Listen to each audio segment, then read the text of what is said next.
Bienvenue au bulletin d'information de Magnificat TV consacré à l'actualité de l'Église.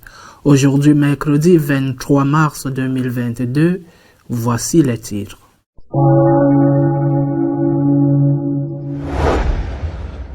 Le pape a promulgué une nouvelle constitution apostolique qui réforme le fonctionnement de la curie romaine. Le plus important est que les laïcs pourront présider les dicastères.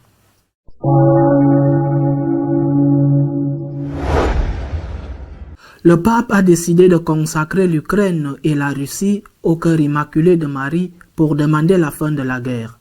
Ce sera le 25, solennité de l'incarnation.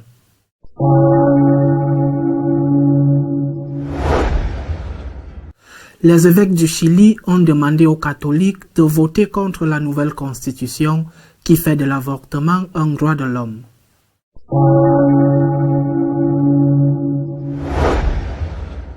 Le cardinal Pell a demandé à Doctrine de la foi d'attirer l'attention sur deux évêques pour leur déclaration en faveur de l'homosexualité.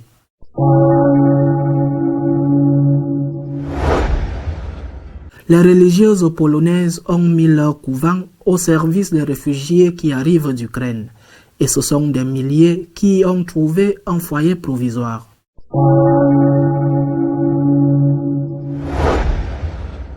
Le Vatican a un nouveau mode de fonctionnement. Parmi les changements les plus frappants figure la possibilité pour un laïc de présider un dicastère.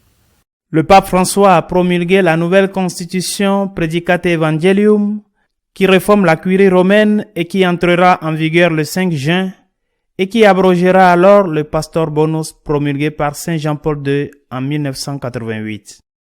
Praedicate Evangelium a 250 articles qui décrivent les compétences des 16 dicastères et autres institutions vaticanes, y compris les organes judiciaires tels que le pénitencier apostolique, les organisations économiques telles que le secrétariat à l'économie et d'autres bureaux comme la préfecture de la maison pontificale.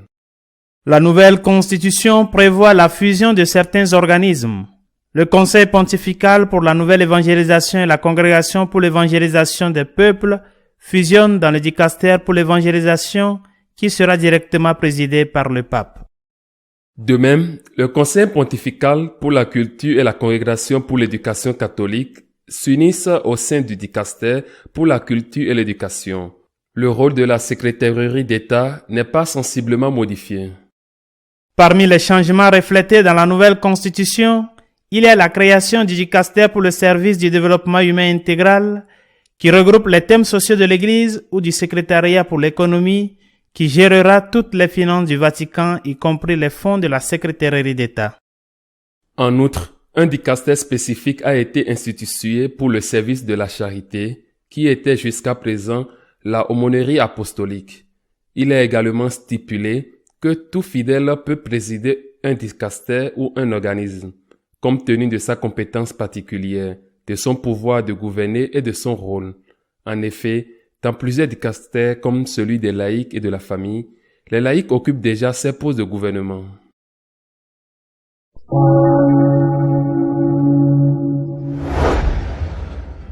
Le pape a décidé de consacrer l'Ukraine et la Russie au cœur immaculé de Marie pour demander la fin de la guerre.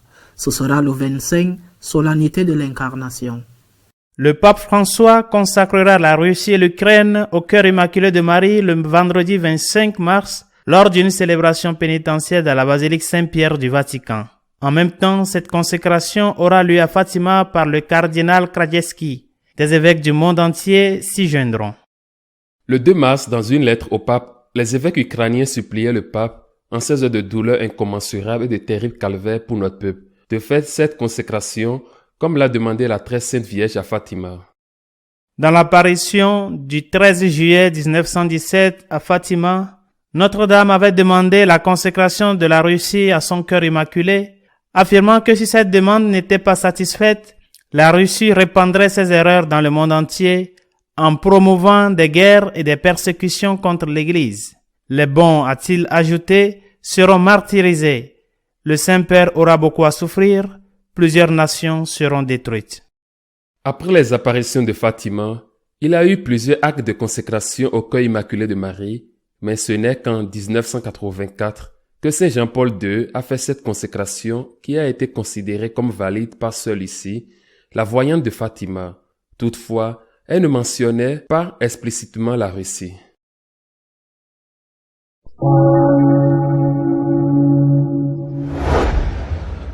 Les évêques du Chili se sont publiquement opposés au projet de la nouvelle constitution qui fait de l'avortement un droit. Le comité permanent de la conférence épiscopale de Chili a publié une déclaration concernant l'approbation de l'avortement comme un droit par la Convention constitutionnelle. La plénière de la Convention constitutionnelle chilienne, organe chargé de rédiger la nouvelle constitution du pays, a adopté l'article sur les droits sexuels et reproductifs qui consacre l'avortement et l'imposition de l'idéologie du genre. Si les Chiliens votent pour cette constitution, le Chili deviendra l'un des pays les plus avortistes et pro-LGBTI au monde.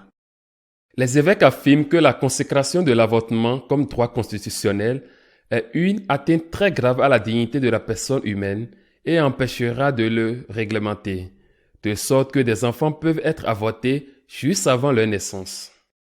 Les évêques remercient ceux qui, dans la Convention, se sont opposés à la mesure, mais constatent qu'une mentalité contraire à la vie de la personne déjà conçue s'est imposée dans le pays. S'ils ne changent pas cette décision, disent les évêques, la Convention constitutionnelle pose un obstacle insurmontable à l'approbation par de nombreux citoyens du texte constitutionnel en cours d'élaboration. Les évêques ne parlent pas dans leur communiqué de l'imposition de l'idéologie du genre qui est également incluse dans les articles de la future Constitution.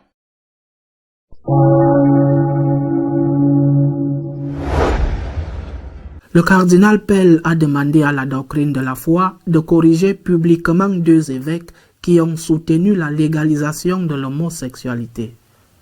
Le cardinal George Pell a demandé à la Congrégation pour la doctrine de la foi de réprimander publiquement 2 des évêques les plus importants d'Europe sur ce qui, selon lui, constitue un rejet total et explicite de l'enseignement de l'Église sur la morale sexuelle.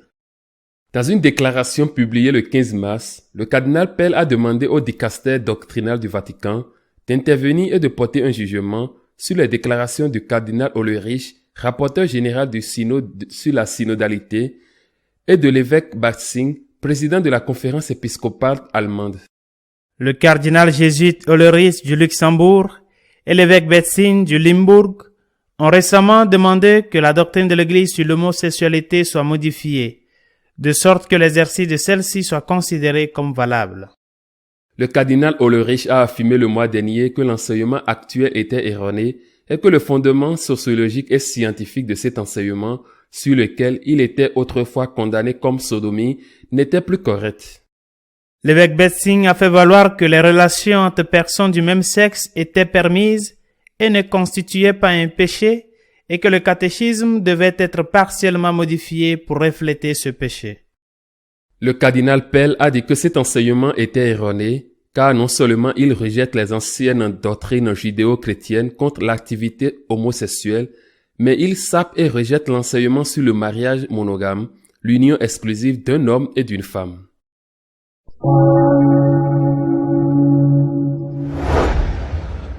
L'Église catholique en Pologne et en particulier les religieuses se sont mises au service des réfugiés ukrainiens. Ce sont des milliers qui ont trouvé refuge dans leur couvent. Depuis le début de la guerre, chacune des quelques 150 congrégations religieuses qui opèrent en Pologne et en Ukraine ont aidé des dizaines de milliers de réfugiés fuyant l'Ukraine. Dans 924 couvents en Pologne et 98 en Ukraine, les sœurs apportent une aide spirituelle, psychologique, médicale et matérielle, affirme un communiqué publié par le Conseil des supérieurs majeurs des congrégations de religieuses de Pologne. Des logements ont été organisés dans 498 couvents en Pologne et 76 en Ukraine. À ce jour, 3060 enfants, 2420 familles et 2950 adultes ont été hébergés. Il y a 600 places pour orphelins dans 64 institutions et 3000 places pour les mères avec enfants dans 420 institutions. Depuis le début de la guerre, les religieuses participent à la préparation et à la distribution de repas chauds, de produits sanitaires, de vêtements et de couvertures. Elles aident à transporter les personnes des lieux touchés, à leur trouver du travail, à aider les enfants ukrainiens à entrer dans les écoles polonaises, à servir de traductrices de la langue ukrainienne.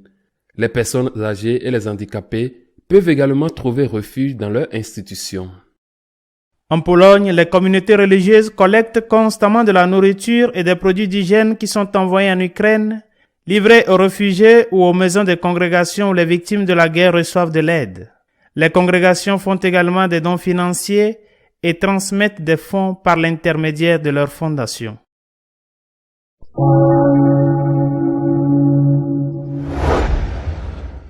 Notre éditorial de cette semaine est consacré à commenter la consécration de la Russie et de l'Ukraine au cœur immaculé de Marie, prévue pour le 25 prochain. 1917, dans un village isolé du Portugal, à Fatima, la Vierge Marie est apparue à 3 enfants, à 3 adolescents qui gardaient un troupeau. Ce sont les apparitions de la Vierge de Fatima. Ces apparitions ont duré du 13 mai au 13 octobre de cette année-là. Le 13 juillet, la Vierge Marie a dit au berger qu'il devait demander au pape de consacrer la Russie à son cœur immaculé. À cette époque, la Première Guerre mondiale était en cours. La Première Guerre que l'on l'appelait alors la Grande Guerre, parce que logiquement la Seconde Guerre mondiale n'avait pas encore eu lieu. Il est difficile pour les 3 petits bergers de Fatima d'avoir entendu parler de la guerre. Enfin, ce n'est pas impossible. Il est beaucoup plus difficile pour eux d'avoir entendu parler de la Russie, un village perdu au centre du Portugal. Mais ce n'est pas impossible non plus. Mais il est certainement impossible qu'en juillet 1917, ils aient su ce qui allait se passer le 25 octobre de la même année, parce qu'à cette époque, personne ne le savait. Et le 25 octobre, le 7 novembre selon notre calendrier, le 25 octobre selon le calendrier utilisé par la partie orientale de l'Europe, ce 25 octobre a vu la prise du pouvoir en Russie, la capture du tsar et son assassinat par les communistes, et la Russie est devenue l'Union soviétique. Il était impossible qu'en juillet, les enfants sachent ce qui allait se passer en novembre.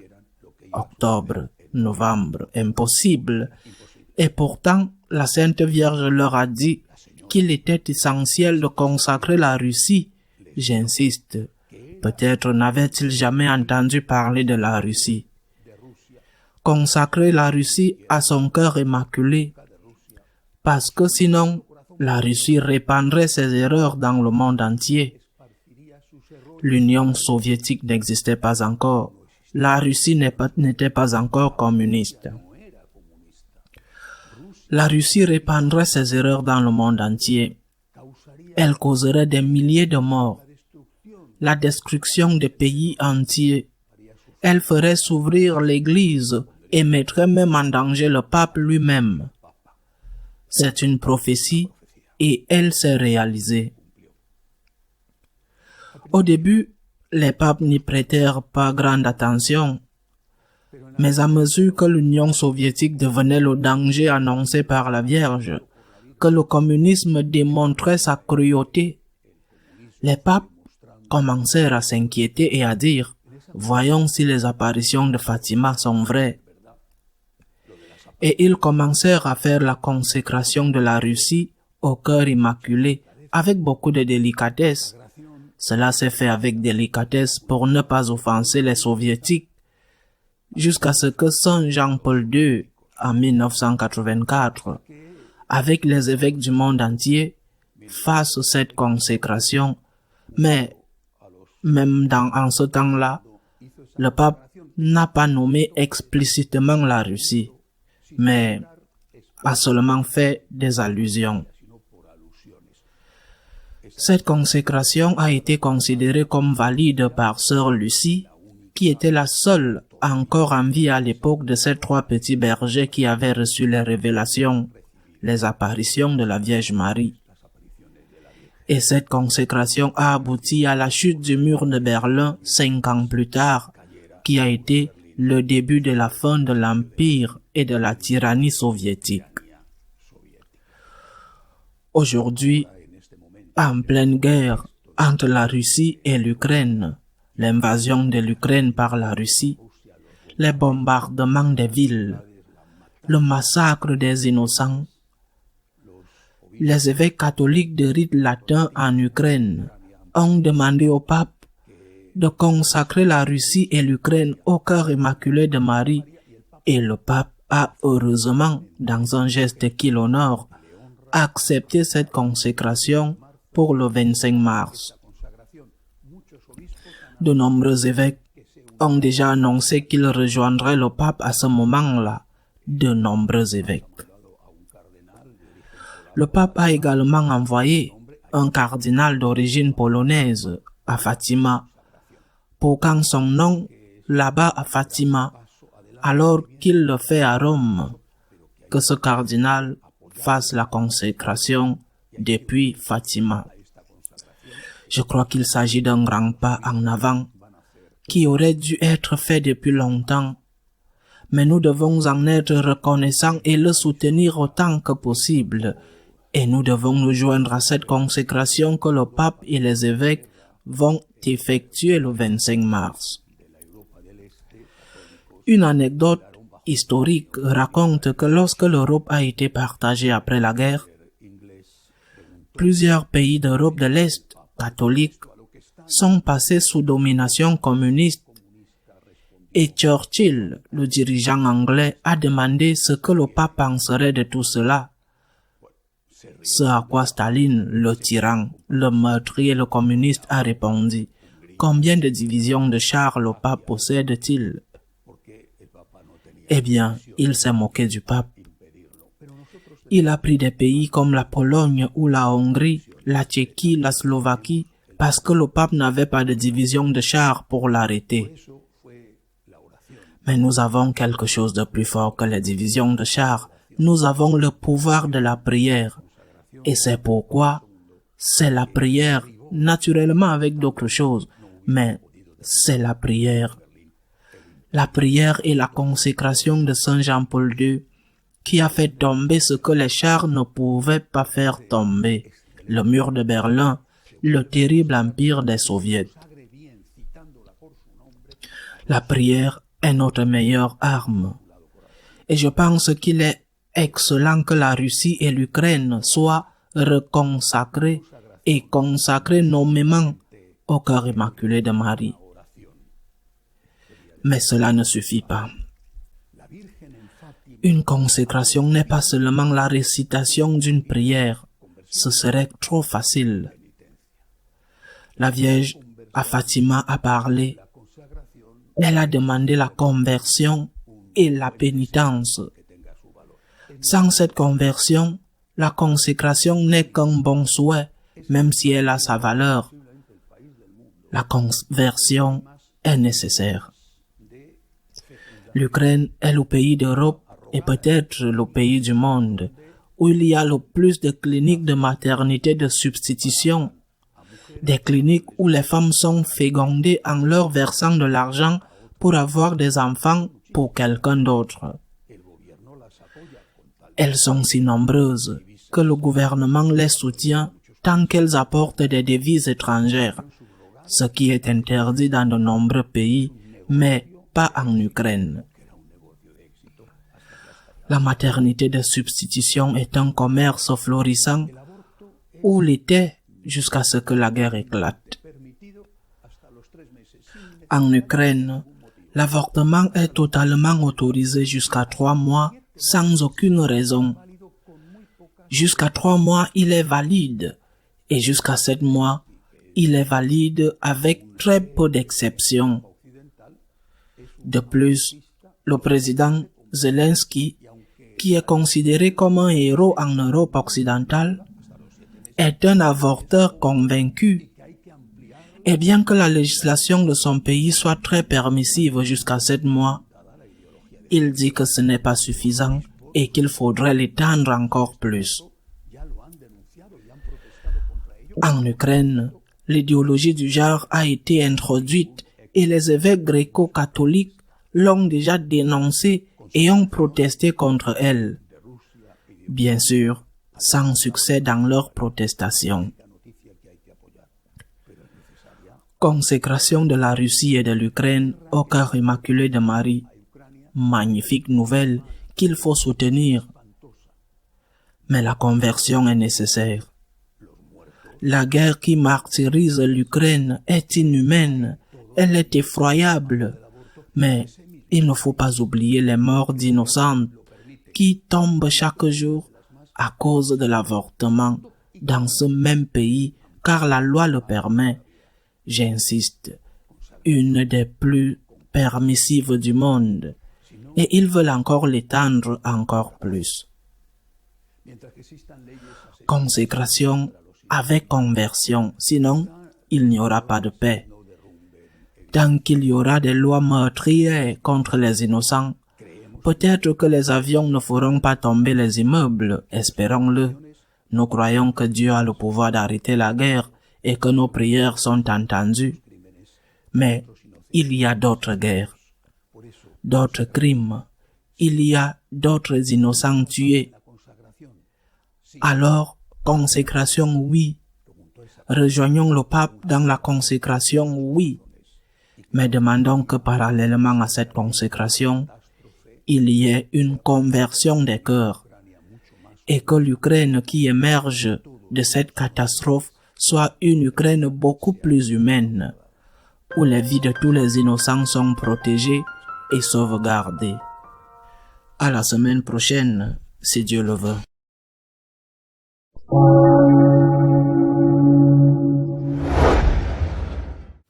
Si vous souhaitez être au courant de ce qui se passe dans notre Église, vous pouvez le faire à travers notre page d'information magnificat.tv. À la semaine prochaine, si Dieu le veut.